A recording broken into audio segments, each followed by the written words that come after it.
one of the most fiercely discussed and debated, quite passionately at times, concepts or issues in SEO circles is white hat or black hat. And essentially what these terms mean is they refer to the ethical nature or unethical nature of certain SEO tactics. And you can kind of think of it as a spectrum from ethical at one end, which is the white hat end, of course, up to the unethical end, which is, of course, is black hat. And there are many shades within that particular spectrum. Now, I highly recommend going to this page on the New York Times website, and I'll leave a link in the download and tools area of SEO Experts Academy. And it basically details how JCPenney was caught, or at least their SEO agency was caught, engaged in a number of black hat practices, which were giving them fantastic rankings. But when the situation became public and Google was forced to act, JCPenney then lost those rankings, of course. That's a very good detailed article and gives you an insight into just how high the stakes are in the contemporary SEO marketplace.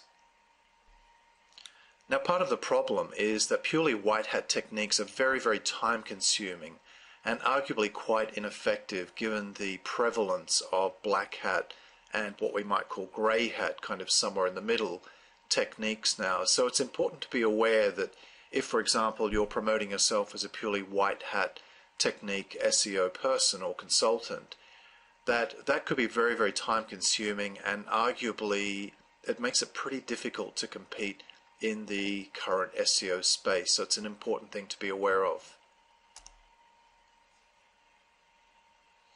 However, at the more extreme end of black hat techniques, and Matt and I will be discussing some of these in the higher levels of SEO Experts Academy, those techniques can result in having your site permanently banned from Google, and that can be a pretty crushing blow if you've invested a lot of time and financial resources into getting a site ranked or ranking for a client of yours. So it's important to be aware going in that there are certain dangers involved in the more extreme end of black hat techniques.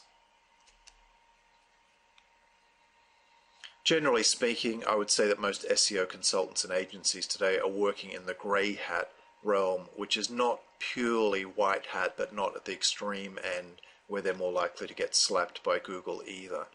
So it's important, I think, from your own SEO philosophy development point of view, and I think hopefully that part of the journey in SEO Experts Academy is finding that right philosophy for you as to where you sit on the white hat, black hat spectrum.